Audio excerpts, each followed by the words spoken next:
안녕하세요. 최주영 집사입니다. 먼저 이렇게 간증을 허락하신 하나님께 모든 영광을 돌립니다. 그리고 우리 담임 목사님, 사모님께 감사의 말씀을 드립니다. 저는 자랑할 게 오직 우리 주님밖에 없음을 이 시간을 통해 고백합니다. 졸지도 주무시지도 아니하시고 지금도 살아계셔서 역사하시는 하나님께서 저에게 행하셨던 이 모든 일에 대해서 간증하고자 합니다. 저는 비교적 부유한 기독교 집안에서 태어나 소위 파락군이라는 곳에서 모든 면에서 부족함 없이 유년기 또 청소년기를 보내고 미국 유학까지 잘 마치고 지금의 아내인 신보경 집사를 만나서 결혼했습니다. 그때까지만 해도 저는 세상에 두려울 것이 없는 소위 잘 나가는 청년이었습니다. 결혼 후 다시 미국으로 대학원 유학, 그리고 얼마 후에 터진 IMF 사태, 그로 인한 미국에서의 결코 쉽지만은 않았던 직장 생활 등 우여곡절이 많았던 총 11년간의 미국 생활을 정리하고 한국에 귀국하여 또 직장 생활을 하며 큰애를 낳고 둘째, 셋째까지 낳았습니다. 평일엔 출퇴근하고 토요일 되면 마트에 가고 외식하고 주일 되면 교회 가고 여느 사람들과 비슷한 일상생활을 하고 있었습니다. 근데 지금 와서 이렇게 돌아보면 당시 저와 아내의 신앙생활은 뜨겁지 않은 그저 미적지근한 다분히 형식적이었던 것 같습니다. 그나마 어려서부터 주일 성수에 대한 개념은 잡혀 있어서 그런지 주일 성수는 잘 하는 편이었습니다. 11조는 띄엄띄엄 1년 중 한두 번 하는 정도였고 매월 카드값에 차 할부금에 집 대출금에 관리비에 이런 거 저런 거 다 내고 나면 돈이 모자르고 그러면 안 드리고 이렇게 주님의 것을 구별하여 먼저 드리지 못하면서 살아갔던 것이었습니다. 근데 언젠가부터 소득에 비해 지출이 많아지기 시작하였고 대환대출 한 두세 번 갈아타니까 빚이 눈덩이처럼 불어나 있었습니다. 당시 저로서는 월급쟁이 직장인이었기 때문에 월급 더 주는 대로 가야겠다 이 생각밖에 들지 않았었고 그 시점이 2010년이었습니다. 그때 마침 스카웃 제의를 받고 잘 다니던 외국계 기업에서 국내 대기업으로 이제 이직을 하게 됐습니다. 출퇴근 버스가 제공됨에도 불구하고 그 당시 저는 수지에서 여의도로 출퇴근하는 게 늘 불만이었고 3년간 다니는 내내 감사라는 것은 찾아볼 수 없었고 나의 삶은 이것저것 불평불만투성이었습니다. 이후 무려 6단계 인터뷰를 거쳐서 구글보다 입사가 까다롭다고 하는 강남에 있는 모 외국계 컨설팅 업체로 이직을 하게 됐습니다. 이직 후 탁월한 실적으로 3개월 만에 부장에서 이사로 승진을 하게 되고 그 무렵에 우리 수지 에덴교회에 출석을 하게 됐습니다. 이 당시만 해도 저의 자신감과 교만은 하늘을 찌를 듯하였습니다. 주변 동료나 후배들이 야, 역시 너는 외국계 회사가 잘 어울려, 대단하다, 좋은 회사만 골라서 옮겨 다니는구나 라는 식의 달콤한 평에 저는 목이 빳빳해지고 어깨가 으쓱하였습니다. 그리고 그때마다 겸손한 척 하지만 내심 하하 그래 이제 알겠냐 난 니들과 달라 라는 지금 참 생각해보면 어처구니 없는 그런 특권의식과 근자감이라 그러죠. 근거 없는 자신감, 그런 것에 충만했던 거였습니다. 한술 더 떠서 저는 하나님께서는 내가 원하는 대로 척척 다 해주시는구나 역시 라는 신앙 교만까지 갖고 있었습니다. 즉 교회 열심히 다니고 주일 성수는 잘하는 크리스찬이긴 한데 저의 인생 가치관은 세상적인 성공, 부, 명예, 좋은 직장, 남들로부터 잘했다 이런 평가 이런 것으로 가득 차 있는 별반 다름없는 세상 사람과 다름없는 크리스찬이었습니다. 그러던 중 어느 날 저는 달콤한 제안을 하나 받게 됩니다.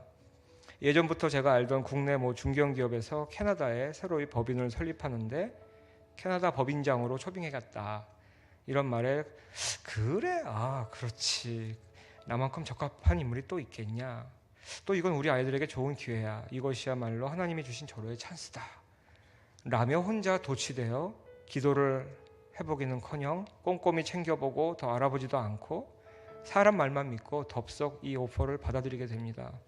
제가 보고 싶은 것만 보고 듣고 싶은 것만 들은 셈이죠. 이리하여 잘 다니던 외국계 회사를 1년 남짓 다니다 말고 또 때려치우고 캐나다 행을 결심합니다. 비자 때문에 저 혼자 먼저 나가 있게 됐었고, 가서 법인 세팅하고 신규 거래처 확보를 위한 기획 등등의 업무를 보면서 이민 변호사를 통해 가족들을 이제 데려오고자 하는데, 희한하게 이런저런 이유로 제동이 걸리기 시작합니다. 비자 발급에 거절이 되고 일이 꼬이기 시작합니다. 그리고 그 전에 보이지 않았던 이상한 점들이 하나씩 눈에 들어옵니다.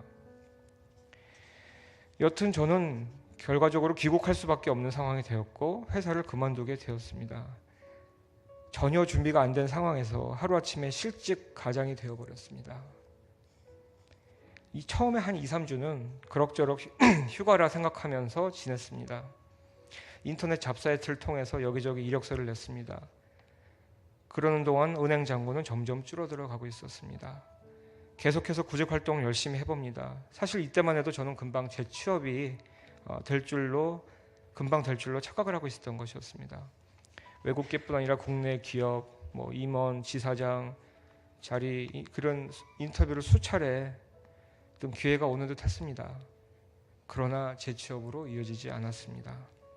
이런 상황이 2, 3주에서 한 달이 넘어가고 2달이 지나고 3달이 다 돼가니까 도저히 안 되겠다 싶었습니다. 당장 먹고는 살아야 하는데 하며 걱정과 불안이 엄습했습니다. 대한민국에서 40대 중반의 가장이 한 번 다니던 직장에서 나오게 됐을 때 누군가 날 끌어주고 땡겨주지 않으면 재취업이 쉽지 않다는 것을 저는 실감하게 됐습니다. 그렇다고 평소 알던 지인들에게 재취업 자리를 부탁하는 것은 상당히 자존심 상하는 것 같아 일절 부탁도 안 하던 터였습니다. 당장 쓸 돈이 필요하기에 저는 닥치는 대로 일을 시작했습니다. 그렇게 해서 시작했던 일이 마포에 있는 어느 호프집 점장 일이었습니다. 예수 믿는 사람이 맥주 파는 호프집이라니 참 기가 막히고 난리가 났지만 저로서는 큰 초이스가 없었습니다. 그래서 4개월 후에 나름 정리하고 두 번째 시작했던 일이 스크린 골프장에 있는 어떤 주차 관리 그리고 잡일, 이후에 마트에서 잡일, 또 택배 배송, 택배 분류, 건물 관리인, 저에겐 흑역사로 기억되는 만 12개월의 엄청난 경험. 이것은 저에게 실로 엄청난 충격이었습니다. 젊은 날의 고생은 약이라고 치고 이건 40대 중반에 잘 나가는 외국계 회사 이사였던 사람이 할 만한 일들은 아니었던 것 같습니다. 그런데 이 만 1년이라는 시간을 통해 저는 주님을 다시 한번 만납니다. 예전에 교회에 한 발, 세상에 한 발 양다리 걸쳐놓고 살아왔던 저의 모습이 보였고 그동안의 크고 작은 은밀한 죄들에 대해 하나하나 눈물로 회개하기 시작했습니다. 남을 무시했던 나의 말투, 남에게 상처 줬던 말들, 나의 생각, 그리고 게으름, 사치, 과소비, 외모로 사람을 평가했던 행동 등등. 지금까지 오직 하나님의 은혜로 부모 잘 만나서 호강하고 누리고 살았던 것을 모르고 제가 잘나서 제가 이룬 것들이라고 착각했던 모든 교만들, 이런 것들이 하나하나 생각나게 하시고 철저하게 회개하게 되었습니다.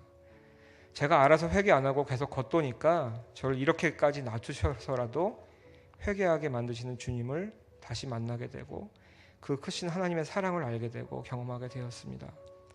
이 기간 동안 정말 의지할 이는 주님밖에 없다는 것을 깨닫게 됩니다.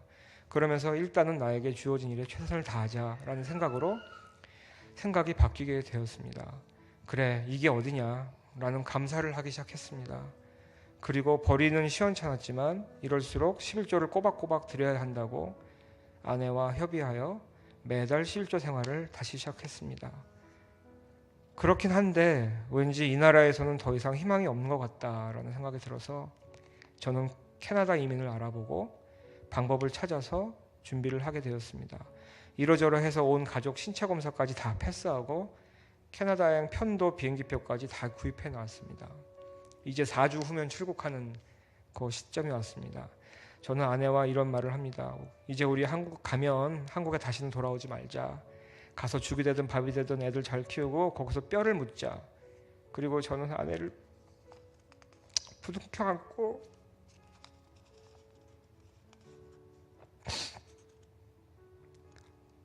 한참을 울었습니다.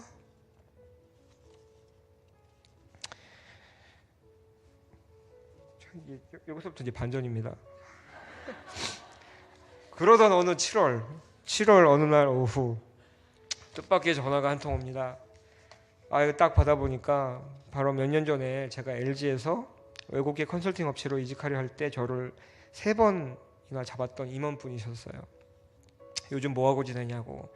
캐나다 갔다가 들어왔다는 소식 누구 통해서 들었다.